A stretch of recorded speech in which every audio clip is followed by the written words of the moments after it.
All right, lesson number 8. God preserved Israel. God called Moses. And I think we went through the whole lesson, so we're going to go through all the view questions too. Yeah. We'll start with you, Micah.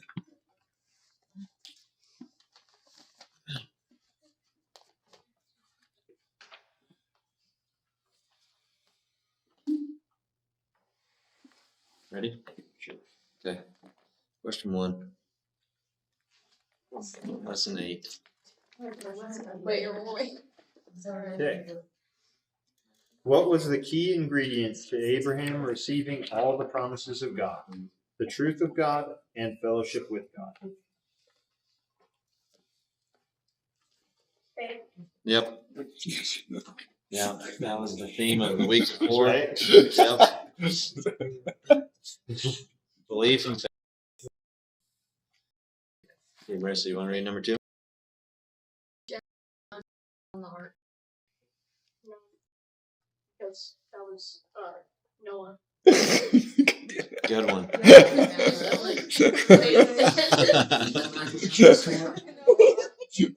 Yeah. Didn't get Max on that one. He's way too smart for that. Come on, Max, you could have let him struggle a little bit. Yeah, come on. Jeez.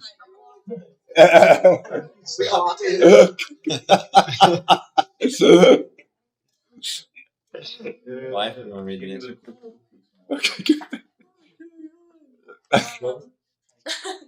Isaac was the promised son of Abraham. Who were the sons of Isaac? Remember?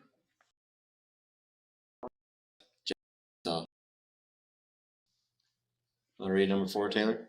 Yes. What was the difference between Jacob and his brother Esau? Mm-hmm. Esau? Mm-hmm. Esau was a lot hairier.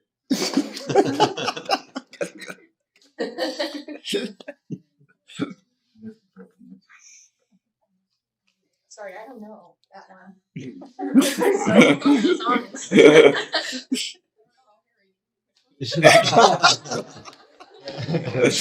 No, we still remember that forever.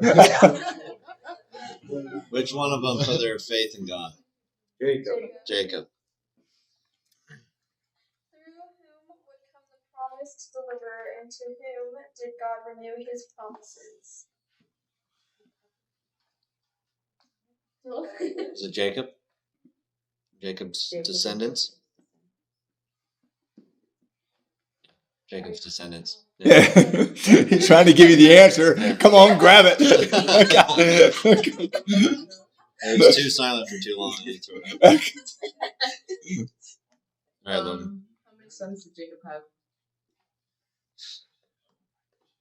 12 sons. 12 tribes of Israel. And what on? Peyton?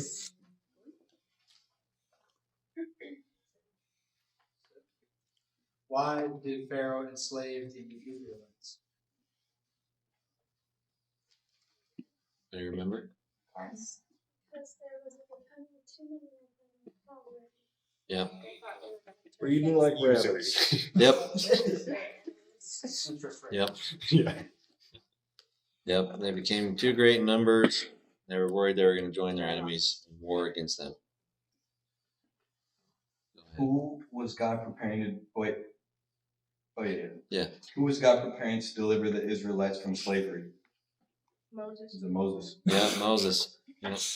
I often realize that the answer lies in the following question oftentimes. Yeah. We're gonna have to change everything now. Now that they're on to it. Yeah, you're gonna have to cheat. It really helps if you read those verses and stuff, but Mm-hmm. What did God say to Moses? What did he want Moses to do? Deliver them from the Israelites from slavery and lead them to the promised land. Yep, exactly. That was his mission, right? You want to read, Aaron, or you want to? Yeah. Okay, number 10. What is the name God told Moses to use when telling the Israelites that he had spoken to him? What does this name mean? Somebody said it. Is it right? I am. Who said it? Yeah. Say it. I am. You are what? Remember what that specific name means about God? He's everything. Self-existent. Yeah. Mm-hmm. Self-existing. He is. Let's see, where we at? Sorry, remind me your name again? Dan. Dan. Do you want to read Dan or okay? In the process of leading Israel out of Egypt, what would Israel learn?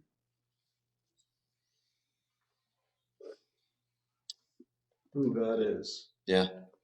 Mm-hmm. You think they would learn that God, when God says something, it happens? He keeps his promises? See, Max, you want to see? And then what would the Egyptians learn? Who God is, the true and only God. Max, you want to take 12? Sure. Because God is gracious, it was acceptable for a few of the commands concerning the Passover to be skipped as long as one did it with good intention. True or false? False. Yeah, false, right? They had to follow it exactly as God had said.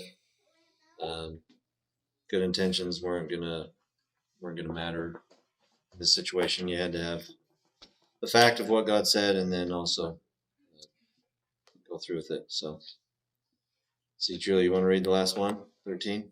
What would die as a substitute for the firstborn of the Israelites? A lamb. Yeah. An unblemished lamb, right? Perfect. Anybody have any questions about lesson 8? All good? Okay. Let's move on. Lesson 9. All right. So, goal is to get through the 10 Commandments, and it'd be cool if we could get to an understanding of the purpose of the 10 Commandments, which I can almost guarantee you, if you were to do your those guys that take the microphone and go out in the street and ask people questions, if you ask people the purpose of the 10 Commandments, I can almost guarantee you nobody on the street would get it right. As famous as the 10 Commandments are, and as much, a lot of people know, they don't know the Bible, they know about the 10 Commandments. So we'll hopefully get to that today. And this time period that we're looking at here with Israel is, remember, they've had 400 years almost of not much has gone on, really. They've just we had Joseph and then the 70 of them come in, and there was a lot going on, but there was nothing like miraculous, nothing that was, just applied. We are, and all of a sudden we're going to have a period of time here, which is you'll find this in the Bible where it's going to be dramatic. There's going to be a lot of miracles, a lot of God healing himself. So it's a fairly dramatic time, but you have to remember it's not like that all the time throughout the whole Bible. Like they just went through 400 years where we didn't get much information at all. So that's where we are. Here they are. We went through the whole story. They're leaving Egypt now. And we're talking 2.5 million of them now. And they're leaving Egypt. And in fact, they're pushing them out, like, go. Because they just had all the 10 plagues. They just had the death, the darkness, all that. And yet the people, they were favorable in the eyes of the people. And so the people were loading them down with gifts and provisions and helping them to get out. And but here you have really although Moses was educated in Egypt, remember he's been on the backside of the desert now for 40 years and a nobody. So here you have a humble shepherd and his brother leading this huge disheveled group of people out of Egypt, and they need some direction, and God's going to provide that direction himself of where they are to go. So let's Gary, you want to start? We'll Yeah. just go. We'll go around. So if you'll start with that Exodus 13, 21, then Micah, the Exodus 13, 17 to 18, and Marissa, the Exodus 14, 10 to 14. And I'll have something to say between all those verses probably. But By day the Lord went ahead of them in a pillar of cloud to guide them on their way, and by night in a pillar of fire to give them light, so that they could travel by day or night. so this brought unity to the group. It brought, in a sense of a closeness to God, because every single one of them, they didn't just have to look to a person. Every single one of them could look to God, and they would have a pillar of cloud that would guide them during the day, and a pillar of fire that would guide them at night. Each one trusting God, moving as a unit, headed out. And then Micah? When Pharaoh let the people go, God did not lead them on the road through the Philistine country, though that was shorter. For God said if they faced war, they might change their minds and return to Egypt. So God led the people around by the desert road toward the Red Sea. The Israelites went up out of Egypt, ready for battle. So they head out. Yep. You can finish what you're saying. Go ahead. How many miles were you talking? Well, it's I can't remember actually. It's that they were planning on being in the desert for 2 years, taking their time, moving slowly, and he's going to give them the 10 Commandments. They're going to build a tabernacle, and they're going to go to the Sinai Peninsula. If you can picture, if you have that map in your head, where they're going to go kind of around the Sinai Peninsula and end up in Israel. So really, from Egypt to Israel is not very far. It's like they're neighbors, but they're going to go around the Sinai Peninsula and then come down into Israel. If that gives you some flavor geographically of what's going on. So they head out, and something's going to happen right away. Of course, they're headed out. All these people headed out and armed for battle, but at the same time, they're not soldiers, and this is all new territory for them. And immediately when they get out, it's like they run into an issue. And we're going to see this happen. Is that they're headed out, and they immediately kind of end up in this bad situation that the mountains are in front of them. Here's the Red Sea, this direction, and then the open plains are this direction, and the Egyptians have changed their mind. And they're coming this way. So they're kind of like in a box canyon, and they're going to struggle. They're going to struggle with this. Who do we have this? Yeah. As Pharaoh approached, the Israelites looked up, and there were the Egyptians marching after them. They were terrified and cried out to the Lord. They said to Moses, "Was it because there were no graves in Egypt that you brought us to the desert to die? What have you done to us by bringing us out of Egypt? Didn't we say to you in Egypt, 'Leave us alone, let us serve the Egyptians'? It would have been better for us to serve the Egyptians than to die in the desert." Moses answered the people, "Do not be afraid, stand firm, and you will see the deliverance the Lord will bring to you today. The Egyptians you see today, you will never see again. The Lord will fight for you. You need only to be still." Okay, every step of the way here, God's going to be teaching them something about himself. And it's not that they are never to fight, but in this case, they're afraid, they're like complaining, and Moses gives the word to them, look, God's going to rescue us here.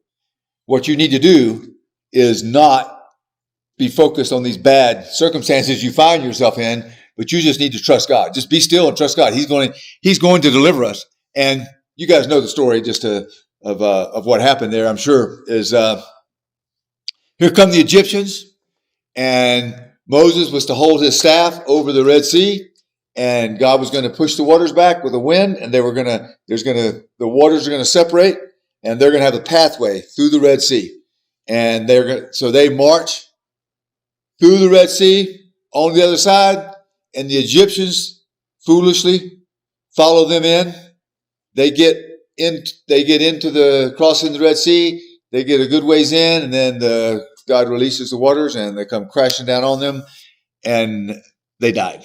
In a sense, you could think of it as there might be a little bit of you reap what you sow kind of thing. And if you think about Pharaoh throwing all the Jewish babies into the Nile, the boy babies, remember he was killing them, and here they die in the same fashion. Is that the water comes crashing in on them violently, and they're you can, if you can do a little study on this, and there's all sorts of things like they found at the Red Sea, these wagon wheels and that sort of stuff of chariots, and but we won't dig into that. And so they cross the other side, and they have a big celebration.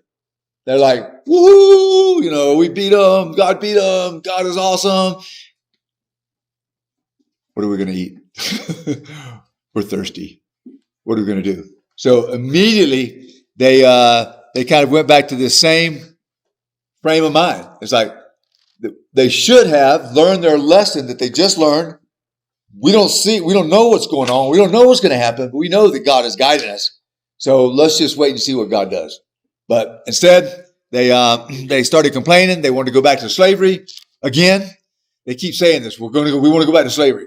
Let's go to Exodus 16, 2 and 3. You have that, Ted? In the desert, the whole community grumbled against Moses and Aaron. The Israelites said to them, "If only we had died by the Lord's hand in Egypt. There we sat around pots of meat and ate all the food we wanted. But you have brought us into this desert to starve this entire assembly to death." It's funny how when you have a bad attitude that you don't always remember things all that correctly, because they were busting their butts every day making bricks. But what they're picturing is that one time they sat around the fire and were enjoying themselves, and that's what they're looking back to and remembering. But God wanted them to trust Him. That's what He's teaching them. He's giving this opportunity to trust Him. But they grumbled and complained, and we're going to see this pattern. That's what they're going to do when they're going to the desert here. Now, you have to stay with us on this journey, because there's a very specific thing they're headed towards here, and that's receiving the 10 Commandments, which is a pivotal point in the whole Bible. So hang in there with this journey. Now, did we read 16, did we? Check. Yeah, you go ahead. The Lord said to Moses, "I have heard the grumbling of the Israelites. Tell them, at twilight you will eat meat, and in the morning you will be filled with bread. Then you will know that I am the Lord your God." That evening quail came and covered the camp, and in the morning there was a layer of dew around the camp. When the dew was gone, thin flakes like frost on the ground appeared on the desert floor. When the Israelites saw it, they said to each other, "What is it?" For they did not know what it was. Moses said to them, "It was the bread the Lord has given you to eat."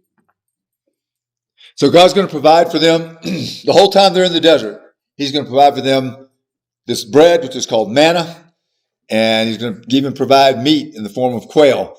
Now, obviously, they went into this cycle. They complaining, and then they started blaming Moses.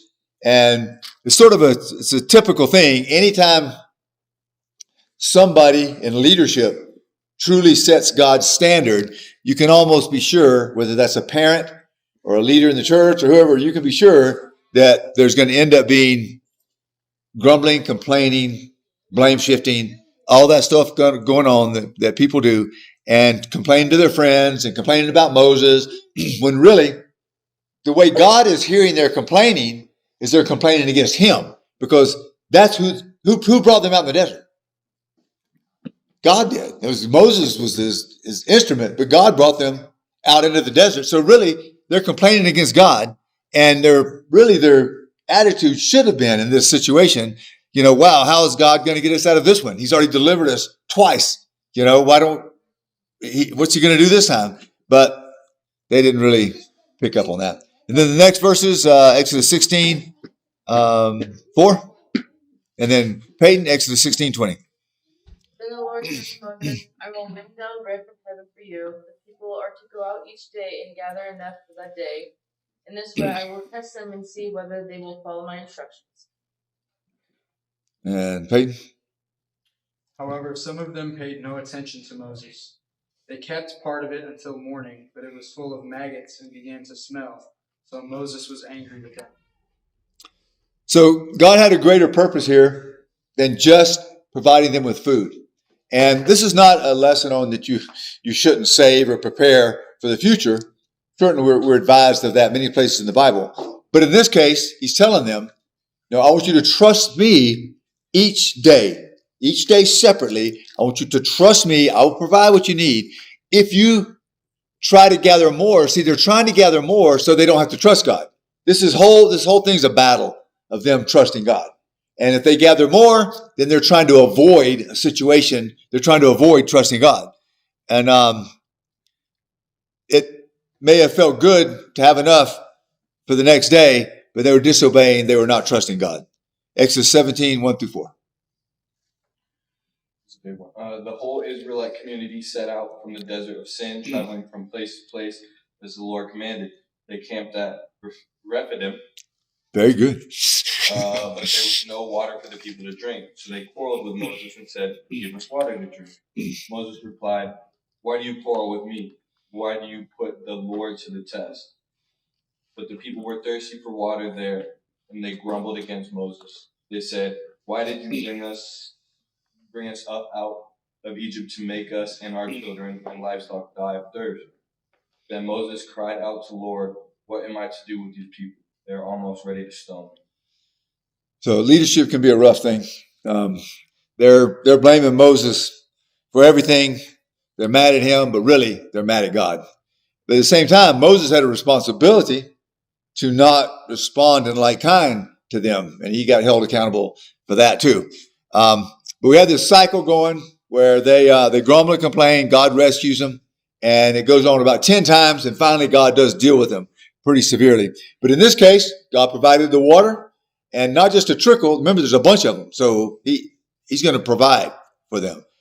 So Exodus 17, 5, and 6, and then Psalm 105, 41. Aaron, when she. The Lord answered Moses, "Go out in front of the people, take with you some of the elders of Israel, and take in your hand the staff with which you struck the Nile, and go. I will stand there before you by the rock at Horeb. Strike the rock, and water will come out of it for the people to drink." So Moses did this in the sight of the elders of Israel. So God provided for their needs, even though they didn't deserve it. God was patient. He was gentle, and he showed mercy and love towards them. He still wanted fellowship with his people. So they're learning something about God. Remember, we go all the way back to the beginning. It's always been the case. God, it's not that he's desperately, like he's needy, but he wants to have fellowship with his people. And he's going to make a way for them to have fellowship with him. And so that's one thing that he keeps on doing. Let's go to Exodus 9. What's that? Oh, yeah, my bad. Psalm 105. My bad, Aaron. You opened the rock and water gushed out. It flowed like a river in the desert. So he provided abundantly, he provided abundantly for their needs. So the Lord said the Israelites were his people, and they were to be an example to the rest of the world. So that's a tricky thing. They're to be an example so that people will look and see this is what it's like. They know God. They know this is what it's like. This is how God relates to people. This is how these people relate to God. And so, as such, they had a lot to learn about God. And so, the next big step in revealing himself to them is about to begin. Dan, you got the Exodus 19, 1-6? Yeah. The Israelites arrived in the wilderness of Sinai exactly 2 months after they had left Egypt. After breaking camp in Rephidim, they came to the base of Mount Sinai and set up camp there. Then Moses climbed to the mountain to appear before God. The Lord called out to him from the mountain and said, "Give these instructions to the descendants of Jacob, the people of Israel. You have seen what I did to the Egyptians. You know how I brought you to myself and carried you on eagle's wings. Now if you will obey me and keep my covenant, you will be my own special treasure among all the nations on the earth. For all of the earth belongs to me." Okay, so this doesn't, he made a covenant with him. Now this is more of a conditional covenant. Remember, this is called the Mosaic covenant. Now he already had a covenant with Abraham, remember? And that covenant was not conditional. It was like, this is going to happen. You're going to have a son. Your name will be known throughout the world. A descendant of yours will be the deliverer. You're going to have this amount of land. The whole world will be blessed through your descendants. Those things were facts given to Abraham. He's going to have a different sort of agreement now with Moses. And he says, okay, if they're learning a little more about God, he says, if you do this, then this will happen. And it's, in a sense, they said, yeah, okay, we'll do it. That's good in a sense, but maybe they really, they should have responded more like Abel, like, God, I'm a sinner. If this relies on me, then this is not going to work. Or, like the rest of the godly people, that was their approach to God, but they were kind of like, yeah, sure, we got this. And that may have been a mistake on their part. Let's go to the next verse. Is Exodus 19:8. Did we read that already? No. Exodus 19:8. The people all responded together, "We will do everything the Lord has said." So Moses brought their answer back to the Lord. So they said, we'll do it. Like I said, good attitude in some ways, but maybe they didn't quite understand the holiness of God. They're about to get a lesson in the holiness of God. It's going to be a big kind of a one thing after the other. They're going to learn something about God that he wants them to know, that he wants all people to know. And so that's kind of that's one of the places we're headed with this. He's going to give them a huge visual aid, a few visual aids. Let's go to 19, 10:11. And the Lord said to Moses, "Go to the people and consecrate them today and tomorrow. Have them wash their clothes and be ready by the third day, because on that day the Lord will come down on Mount Sinai in the sight of all the people."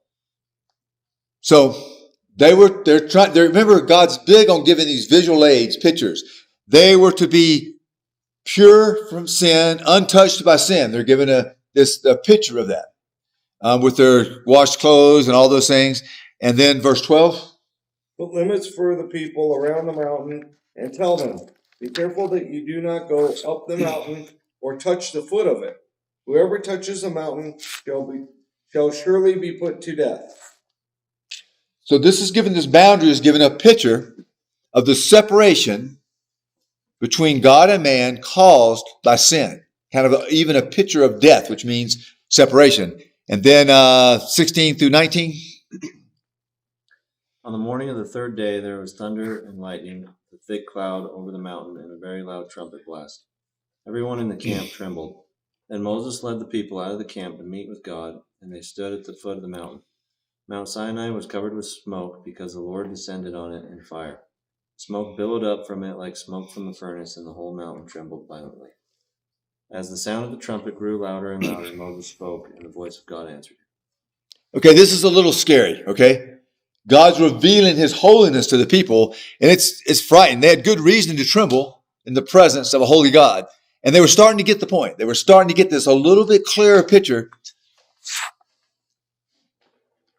You see, I wish in one way I could just give you the whole picture of the Bible at once, but this is the way we read. This is the way we get it. It's one thing at a time. And so we have to be patient. Like, for instance, when we get to the end of the study, we're going to be able to look back and put it all together in kind of a package, in a sense of understanding a rounded, well-rounded, clear picture of God and his holiness and his mercy and the whole thing and how we approach God. But God's given it to us like this, progressively, kind of one step at a time. And right now, he's revealing his holiness.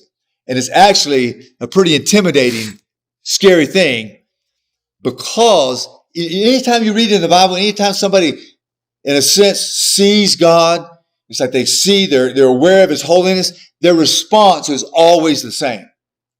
Bam! Fall right on their face. That's always the response to the holiness of God. It would be and will be your response too. No matter who you are, no matter how much you think this doesn't matter to you, possibly, or whatever, if you see the holiness of God, your response will be, bam! You will hit flat on the ground, because that's what it's like. If you get this picture of God, and he's given them this picture of himself, and their understanding of God is about to take a quantum leap here. And he will define it in very practical terms in a minute, what it means to be holy before God. So he's telling them, you've seen, I'm a God that cares for you. He's trying to give them a little fuller picture. I care for you. See, I've looked after you. I've provided food and water, and I've protected you, and I'm guiding you. Now you'll get a little bit better picture that I'm holy. And if you obey these 10 rules I'm going to give you, you will be a holy people, a special people with a special relationship to me, belonging just to me. You will know also how to live together in a pleasing, orderly fashion in the community, and all the other nations will see this, and I will be revealed to all the other nations. And so, but when we get through this, intuitively, you kind of have a feel for the 10 Commandments. Most people do. And they would say, well, it's a book of rules to live by. And there's a certain amount of truth to that, but it's not the purpose of them. And another thing you can say about the 10 Commandments is when a culture, a society, a civilization kind of follows this as a basic outline of their laws, things go pretty well for them. So it's not that a culture has to follow it perfectly to get the good from it. But he is calling individual people, he's calling the Jewish people to follow it perfectly. But a culture, if this is just a part of it, then things are going to be more orderly, there's going to be more freedom. And so there's different levels that these 10 Commandments are applied. But we're not going to really dig into any of those things. We're going to get into the very purpose that God has for them. But first, we're going to try to understand what they're saying before we look at what the real purpose of it is. All right, let's dig into it. Rule number 1, verses 2 and 3, chapter 20, Exodus. I am the Lord your God who brought you out of Egypt, out of the land of slavery. You shall have no other gods before me. Okay, so they're not to worship anyone or anything but God. And God is God. He is the only God. So it's, in fact, Marissa, do you have that Isaiah 45:5? The reason is clear, is why this is. Because God is going to tell them, and it's fact, it's true. He is the creator. He made everything. He is the only true God. So it is only right that the people that he created would not worship anything else but him. 42:8. Did I? 45:5. 45:5. I am the Lord, and there is no other. Apart from me, there is no God. I will strengthen you, though you have not acknowledged me. Okay, so he is not a God, but he's saying he is the God, the one true God. The implication here is that anything more important to you than God, family, friends, work, status, anything that's more important to you than God, then you've broken this commandment. So that's what he's saying here. Let's keep going. Verses 4 and 5. 20? Yeah. You shall not make yourself an image in the form of anything in heaven above me, or on the earth beneath, or in the waters below. You shall not bow down to them or worship them, for I, the Lord your God, am a jealous God, punishing the children for the sin of the parents to the third and the fourth generation of those who hate me. So they were not to worship an idol or any image of God, like civilizations throughout history have done. They were not to do that. God did not want them bowing down to any image, even in any attempt at an image of himself. No man-made image is worthy of worship. Only the true God. Isaiah 42:8. I am the Lord, that is my name. I will not yield my glory to another, or my praise to idols. Okay, there. So you should get the message there for both of those verses. And then rule number 3 is verse 7. We're in Exodus 20. You shall not misuse the name of the Lord your God. The Lord will not hold anyone guiltless who misuses his name. Some of these are starting to get a little personal and tough here, aren't they? Let's see. God's name is to always be respected. As sovereign God, his name is not to be lightly used. You know, like when you hit your finger with a hammer and you go, oh, Buddha. Nobody says that. Nobody says that. Why is that? Figure that out. Okay, this is probably like such a reach, but I'm curious about it because I saw someone say it.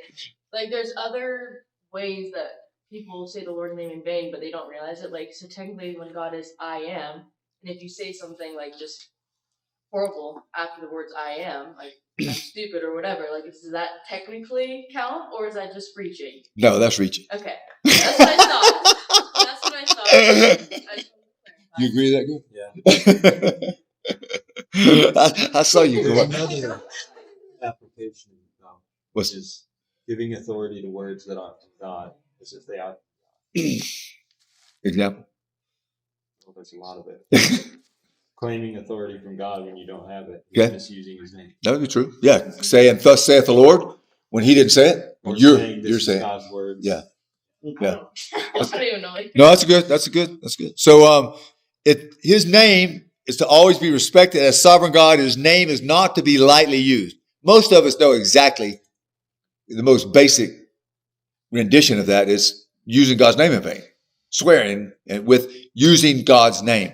As judge of the entire universe, He deserves respect and reverence. If you've ever used God's name as a swear word, you've broken this command. What's the punishment for breaking God's commands? Yeah. Okay, just reminding it. Just okay. Next one, This is Rule 4, verses 8 to 10. Remember the Sabbath day by keeping it holy. 6 days you shall labor and do all your work, but the seventh day is a Sabbath to the Lord your God. On it you shall not do any work, neither you nor your son or daughter, nor your male or female servants, nor your animals, nor any foreigner residing in your towns. Is Exodus 31:13 on here on your outline? Keith, would you look up that Exodus 31:13? So Israelites were to keep the seventh day, which is Saturday, as a rest day. Now, this is a little different command than all the rest of these because this is a sign of the covenant. This is not like it's not necessarily right here a universal rule. This is a sign of God's covenant with Israel. A sign of His covenant with Israel is that on Saturday they were to not do any work; they were to rest. Do you have that verse, Keith? Yeah. Say to the Israelites, you must observe my Sabbaths. This will be a sign between me and you for the generations to come, so that you may know that I am the Lord who makes you holy. So I would like to address this just briefly, is that this is a law.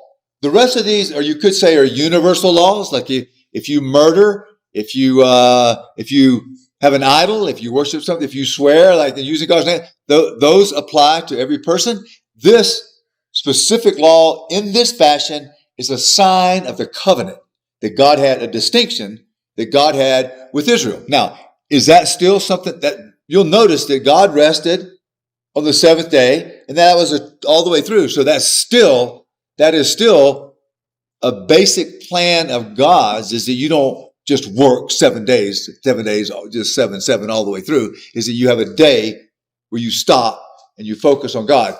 But this is a different thing. This is a law, and it's for the Israelites. Does that make sense? And we could go deeper into that, but we're not going to. Is that good enough? Y'all good with that? Okay. That's why if I see you out mowing your lawn on Saturday, you're not getting a call from me saying, "What are you doing?" I'm not going to probably call you on any of these, maybe, but we'll see. Here we go. Where are we at? Verse 12, right? Yeah. All right, Rule 5. Let's go. Honor your father and your mother so that you may live long in the land the Lord your God is giving you. Family. There's a lot about family in here. Family is to be a place of peace, not hostility. And children are to respect and obey their parents. Holiness demands an honorable relationship with their parents. Disrespect, talking back, ignoring, arguing, pouting, silent treatment.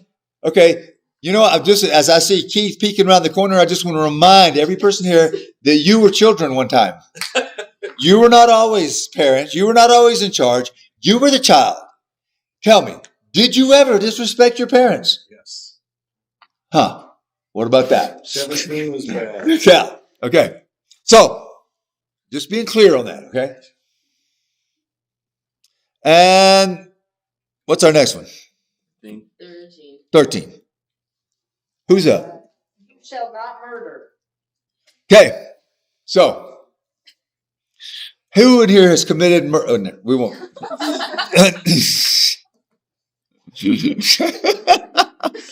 So, God, this is going to get tougher though. God has given life to people, and it's wrong to take the life of another. So, let's go a little deeper and see how God interprets this. Like, okay, what's the real meaning of this? What's the underlying meaning of this? Matthew 21:22. Hey, what about Hebrews 4? You got that? Oh, who's got oh yeah, my bad. I skipped over that. Who's got Hebrews? Did I mess you up there, Aaron? No, I can get it. Okay. Hebrews 4:12 and 13. Then Dan, if you could take that Matthew 5:21-22. This goes to the heart of the law, okay? For the word of God is alive and active, sharper than any double-edged sword. It penetrates even to dividing soul and spirit, joints and marrow. It judges the thoughts and attitudes of the heart. Nothing in all creation is hidden from God's sight. Everything is uncovered and laid bare before the eyes of him to whom we must give account. This is something the law does. Now, go ahead, Dan. You have heard that the law of Moses says, do not murder. If you commit murder, you are subject to judgment. But I say, if you are angry with someone, you are subject to judgment. If you call someone an idiot, you are in danger of being brought before the high council. And if you curse someone, you are in danger of the fires of hell. So, if you lose your temper, unrighteously or unjustly angry, that's breaking this commandment of do not murder. It's pretty clear. It's breaking that commandment. Okay, rule 7. Do not commit adultery. So it's only acceptable to have sexual relations within the relationship of marriage, within the lifelong commitment relationship of marriage. And again, this law goes even to the intent of the heart, just like the one of murder. And there's an example of this, Matthew 5:27-28. You have heard that it was said, you shall not commit adultery. But I tell you, anyone who looks at a woman lustfully has already committed adultery with her in his heart. So this is saying if this person is not your husband or your wife, officially your husband or your wife, then that you're breaking that commandment if you lust after that person. I don't need to go into more detail about that, do I? Y'all got that? It's pretty clear. Yeah, pretty clear.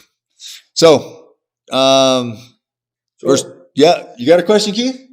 I mean, this seems to be in the context of marriage, but what if you're outside of marriage and you're looking at the opposite sex with Same lust? thing. Yeah, same thing. Same rule applies. Yes. This doesn't just apply to people that are married. It's not that people who are not married are allowed to just lust for anybody they want. It's not how it works.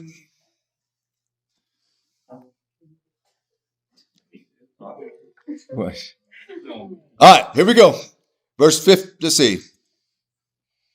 Yeah, verse 15. This is rule number 8. You shall not steal. Okay, so God does not want us taking anything that belongs to others. God, which within this, God gives us the right to own property. Do you see that in here? If God's saying don't steal, he's assuming, okay, people own stuff. This is not communism. People can own things, and you're given that right here by God. So to steal is to disobey. Cheating is a form of stealing. If you cheat on a test, if you cheat on your taxes, those are forms of stealing. So this is saying do not steal and do not have the heart of taking what is not yours. And verse 16, rule 9. You shall not give false testimony against your neighbor. So people should always be truthful. God has no part in deceitfulness. Satan is a liar, and it's the complete opposite of God. So he picks this one out particularly, that to say things falsely about another person is breaking this commandment. God's very nature is truth and also love and compassion. And so to, in this way, say things about another person in this fashion is breaking this commandment. Titus 1:2. Do you have that, Mike? Would you have it? And then the next one is Hebrews 6:18. Is that on your list, your outline, Marissa? Hebrews 6:18, yeah. In the hope of eternal life, which God, who does not lie, promised before the beginning of time.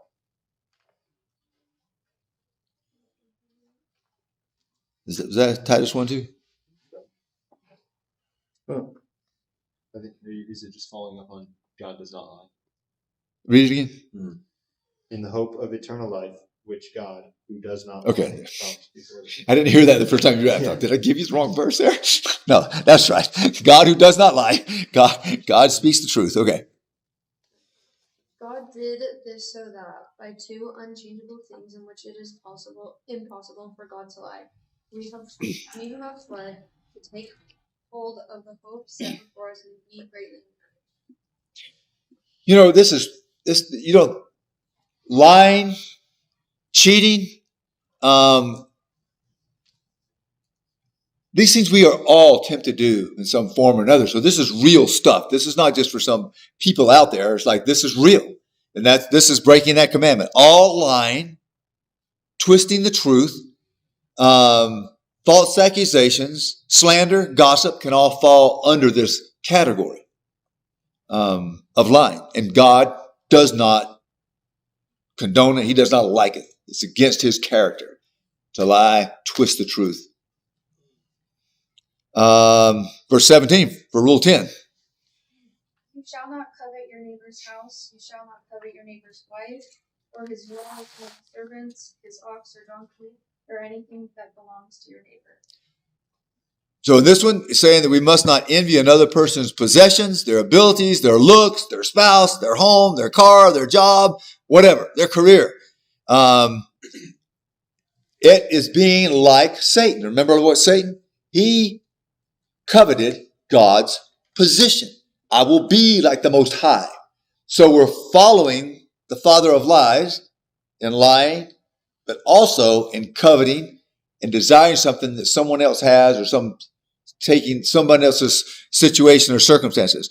Greed and jealousy is sin and totally unacceptable to God, is the path that Satan followed. A twist on this can be the upgrade culture of, everything is up. I don't know how we got into this as a culture. Everything is upgraded every single year. Somehow, some way. Shoes, phones. Show us that special upgrade, Lori, that you've been coveting for.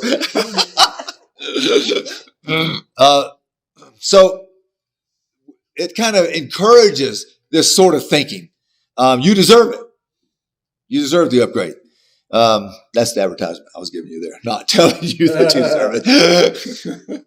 Also keeping up with the Joneses. Yeah, same thing. All that falls in that same sort of category. That's a Utah trait, big time. Okay, so now people knew specifically what it meant, what God. See, it's important. God's so practical. Like this theory out there, sin. Oh well, I haven't sinned, and then God says, "Okay, let's go down through this and see where you stand."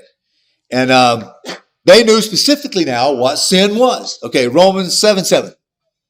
What shall we say then? Is the law sinful? Certainly not.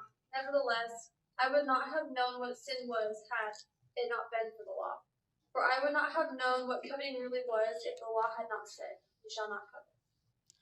So the law makes it absolutely clear. We already know. We've seen how Abel had to deal with sin, how Adam and Eve had to deal with sin. It's all the way through. But this identifies specifically what sin is. And just how strict was God going to be? What if I just occasionally broke the law? Do y'all remember we had the the example I used, I think the last time is, you get pulled over for speeding, and you tell the officer, officer, you know what? 99.9% of the time, I never speed. And he goes, oh, okay. Well, if you don't speed most of the time, well, here, no ticket for you. That's not how it works, is it? Or how about this? You kill somebody, you go to court for murder, and your defense is, I'm a very kind person. This is the only person I've ever killed. Well, you know what? You're still guilty. If you did it once, you're guilty. That's what it's not like, there's not like a scale here. So the law is clear. All right, you know what, guys? I know we usually, this is the time we try to stop at, but we have this time coming up, where we were thinking of having to double up lessons and that kind of stuff. But if we're able to complete a lesson, then it's really going to help us in getting through. Can we all hang in there 15 more minutes? All right. I'll attempt that. We have this last section. I'd like to wrap this up because you all right with that, Carson? She keeps calling me out for stuff that doesn't matter. So what was the line? You're breaking yeah.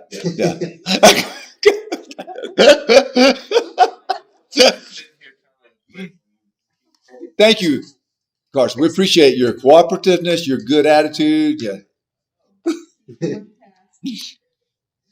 All right. Are y'all ready? Yep. All right, here we go. We're not going to look this verse up. I don't think it's on your outline. Galatians 5:3 says, is it on your outline?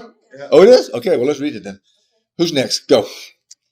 Again, I declare to every man who lets himself be circumcised that he is obligated to obey the law, the whole law. Okay, so basically it says, if you break one point, you break the whole law. Let's go to James 2:10. It's also kind of clear, I think. For whoever keeps the whole law and yet stumbles at just one point is guilty of breaking all of it. There you go. So, wait a minute here. Is that fair? What, one command, remember, God's command to Adam and Eve, if you do this, it's death. And it's like, if you go your own way apart from me, the Lord is perfect in his righteousness and justice. And the response could be from the creator to the creator, God is not fair. God's not fair in this because there's no way I can be accepted by him, because I'll guarantee you every single person around this circle has broken most of these commandments. Maybe all of them. But so how am I ever going to be accepted by God?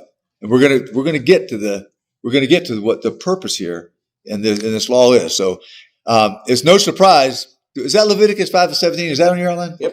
Yeah. All right, go ahead. If anyone sins and does what is forbidden in any of the Lord's commands, even though they do not know it, they are guilty and will be held responsible. There you go. So it's no surprise to God that man could not keep the 10 commandments perfectly. So let's look at God's purpose in giving the 10 commandments. So we're going to go through this step by step. Romans 3:19. Y'all, this is some pretty critical stuff here to understand. If you're going to understand the rest of the Bible, you need to be getting this. Romans 3:19. Now we know that whatever the law says, it says to those who are under the law, so that every mouth may be silenced and the whole world held accountable to God. Okay, it's saying two things here. All right, this is important. It silences those who say their lives are good enough to be accepted by God. Anybody that thinks that have lived a good enough life that God should accept them. Not true. God, they're silenced on that one. And so who can really study this with honesty and clarity and not sense their own sinfulness? Did you read through this as we're going through this? Did you guys sense your own sinfulness when you're reading through this? I guess if you didn't, you can just leave. You don't need the rest of this. But that's kind of, you're getting towards what the purpose of this is. Two, the second thing is, remember how Adam and Eve's relationship with God went from friend to judge. He was their friend, now he's their judge. And there's nobody stepping forward that's going to get him off the hook. There's no fancy lawyer, no Johnny Cochran. Nobody's going to come up. Nobody's going to get you off. You don't even know who that is, but anyway. So there's no hung jury, no clever lawyer that's going to change the thinking of this perfect judge. He's already said guilty. All right. A main purpose here, then, as you may be beginning to see, is that it shows God's holiness.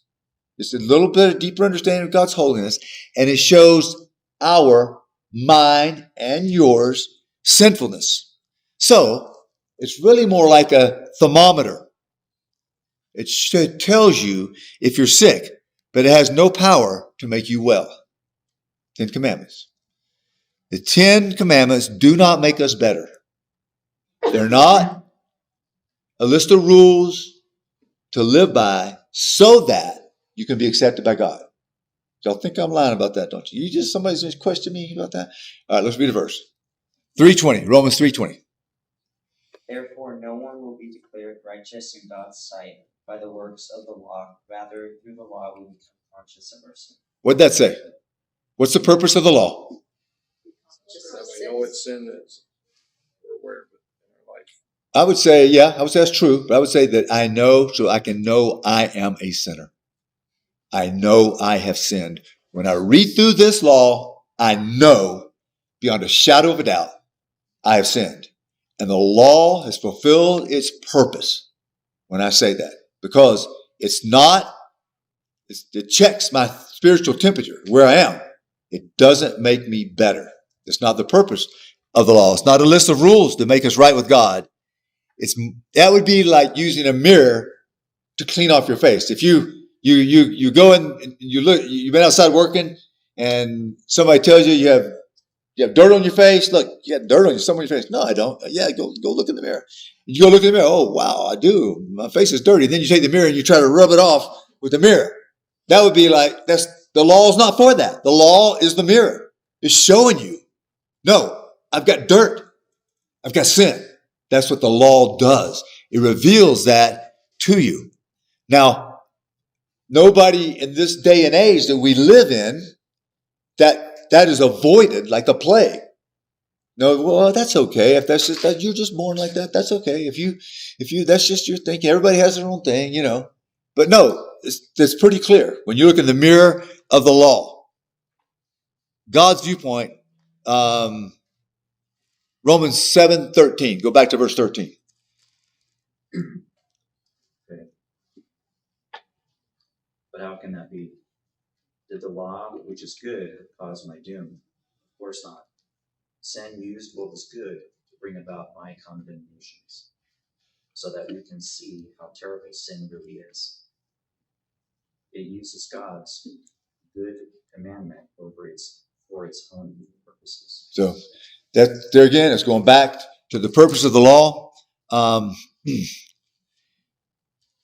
If you to not deal with to cover it up and to avoid it, it's like if y'all ever had a dead rat in your walls or anything, that I'm telling you that stinks.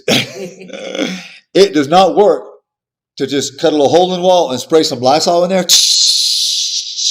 or perfume, try to cover it up. That doesn't work. It's still the stench. And nothing covers up the stench of sin. It must be dealt with. God wants us to see sin the way he does. Utterly sinful, totally destructive, grossly offensive, bringing death. He wants us to see his righteousness far exceeds any purity we might achieve on our own, even our very best effort. So, if you have in your mind, maybe you were raised like with this in mind, a lot of us naturally go here. It's like like the teeter-totter. Do they say that here, or is that just in Georgia? The seesaw? Like this. And so it's like over here, let's say, okay, you have your sin over here. So boom, like this. And a lot of us think that if we can just pile up enough good stuff over here, it outweighs the bad. And then we're going to be judged like that someday. God will put us on a scale and say, oh, okay, what does that load of your life look like? Do you have more good things than bad things? All right, you're good. But that's not how it works. That's not how it works. I think that should be clear from the law here that the punishment for sin is death. It's not that you do enough good deeds to outweigh it. The punishment is death. So there's this causes this separation. If you can imagine this great gulf between God and man. So another aspect of the 10, it does not have the power to restore broken fellowship with God or really change a person. Like we said before, there is still a temporal value to a society. Any nation or people, like we said, that follows the 10 Commandments, it gets a culture can get good from it. So the 10 Commandments can be used on a lot of different levels, and it's okay, it's good. But tonight we looked at and we identified the purpose of the 10 Commandments, of why they're in the Bible and why God has brought them out. So with the law, God is bringing everybody to the same point. I always like to say everybody's in the same boat. God's bringing everybody, so you sit in the same boat. You look down there, yeah, but that guy's a murderer. Hey, that guy's a rapist. What's he doing in my boat? He's in the boat he belongs in, and you're in the boat you belong in. You're in the same boat. You're in the boat. You've broken God's law. Romans 3, 9-11. Yeah, the one I missed there. Yeah, Psalm 51:5. Yeah. Okay. Oh, that's nice. Surely I was sinful at birth, sinful from the time my mother conceived me. Wait. Yeah, that was it. So, if you were sinful before birth and you haven't repented, do you go to hell? So, you would ask that question. So, so first let's get it straight. If David is talking here and he's done a bad thing, he sinned as a grown person, as a person that was walking with God. He sinned, and he's saying, look, I'm a sinner. He says, oh, shoot, man, I was born a sinner. And so we are born with a sin nature. Remember, inherited from Adam and Eve? Remember that sin nature thing, that go your own way? We all have that. We're born with it. It's us. And so it's like a 2-year-old throwing a tantrum. That's a sinful thing. That's a simple thing, because it comes from the sin nature, wanting your own way, do what you want to do, don't care about God's way. Now, the implications in the Bible are that if somebody dies before they have an awareness, like if a baby dies, that baby will be with God. So that's the implications of Scripture. So, but the Bible doesn't really delve into that in detail. It's the point is that no, you're born separated from God, and you have a nature, and then you have real acts of sin, because in a sense you have a sin nature. I'm just gonna add a comment to that. I feel like a common criticism people will have, people who don't really understand the full picture of Scripture, and they'll say, "Oh, well, you're contradicting because look what God did in the Old Testament. He killed, right?" And the difference being that He's totally right and just all the time. It's not the same. He doesn't have that nature. So I just feel like that's a common thing people bring up. Well, God also gives people the right to take lives too. Right. If the government has the right to for capital punishment, that happened after the flood. God gave that right. Somebody breaks into your house in the middle of the night, you're assuming evil intent. You have the right to protect yourself. That in the Old Testament it states that clearly. So there are. It's not this blanket thing. But we identified it though, what murder was, and it's even that anger towards another person unjustly. So I think that was, if you read the whole, like you're saying, if you read the whole Bible, you'll understand clearly what God means when he said, do not commit murder.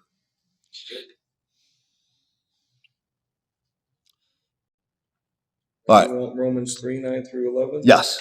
Okay. That's Peyton's fault. He crossed us over the 15-minute barrier. So y'all just hold him responsible. We're going to move on. 15 seconds in the bank. What shall we conclude then? Are we any better? Not at all. We have already made the charge that Jews and Gentiles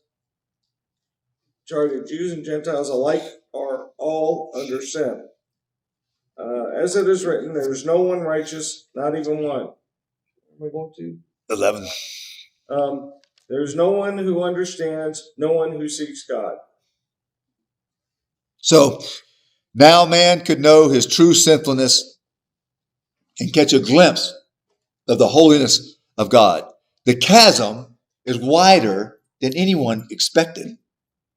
It's like this gap, separation from God. And the Israelites saw their sinfulness. They had to see it to some degree. What's the next verse I have on there? Exodus 20:19. Okay, who's that? Me. Oh, Just- go ahead. Go. And Yep. and said to Moses, speak to us yourself, and we will listen. But do not have God speak to us, or we will die. Okay. And then we'll join that with the verse 12 of 24. Yeah. The Lord said to Moses, come up to me on the mountain and stay here. Then I will give you the tablets of stone with the law and commandments I have written for their instruction. So most of us don't really think that we deserve punishment for sin. Most of us think the things that we have done maybe deserve a slap on the wrist, maybe even jail term, but not death. And the Israelites seem to be in two groups here of a group that had that attitude, like, yeah, okay, we've done wrong, but it's not that big a deal. We can do better. We'll try to do better. And then there's a few that were like, oh no, I've sinned against you, God. I deserve death. That kind of Abel type attitude. That more of the helpless sinner. Isaiah 64:6. Is that our next verse? Wimpy little sneeze there, Bruce. All of us have become like one who is unclean, and all our righteous acts are like filthy rags. We all shrivel up like a leaf, and like the wind, our sins sweep us away. Okay, I know I was kind of like trying to get to this point clumsily, but most people will admit they're sinners, but few will admit they are helpless sinners, that they are the filthy rag variety. And there's a huge difference. Plain sinners think that there's something they can do to make themselves acceptable to God. That's where most people find themselves, I believe. Most people, most religions, that they think they can do something to make themselves acceptable to God. Maybe they think God wants them to try harder to keep the 10 Commandments, or obey the golden rule, or go to church, or pay their tithe, or be baptized, or be nice to their neighbors. All good things that, and they think that doing these good things will make themselves pleasing to God. Or some people would say, it's useless. Just forget it. I'm not even going to try. The notion that a person's good can outweigh their bad is not in the Bible, as we already discussed. And to do good is obviously a commendable thing. It's a good thing to do good. We should all try to do good. But that cannot restore our broken fellowship, our broken relationship with God. But a helpless sinner knows that there is nothing he can do to make himself acceptable to God. He cannot get rid of that dead rat of sin, and our best falls short. The weight of that is real and it's personal, and it should be. And that, if you understand that, then that's the first step to a solution. You have to understand the problem before you can understand the answer. And if you have avoided that problem all of your life, or you've tried to be religious all of your life and do good things and be a better person and follow 10 commandments and go to church and do all those good things so you can be right with God, then it's like all of a sudden the 10 commandments, when you look at them correctly, are a slap in the face. It really is. It's a slap in the face. Like, oh, man, I am guilty. And now we're not tonight, but our lessons can turn towards getting the answer. We understand the problem. We feel the weight. And that's what he did with the Israelites for many years. He let them feel the weight of it, understand deeply the weight of it, so they would desire and want the real answer to sin. And it's not just trying to be a better person. It's not the answer. So that's where we're headed, is to get that full and complete Bible answer. Then how can we know God? How can we be right with God? And it's not following the 10 commandments. So we see the holiness of God here. You get a little glimpse of it in your own sinfulness. And that's a weighty thing to face. But I'm going to leave you there. Now, if you really, really need the answer to that and you're desperate, then please come ask. But this is the plan, is we're going to start moving into it next week.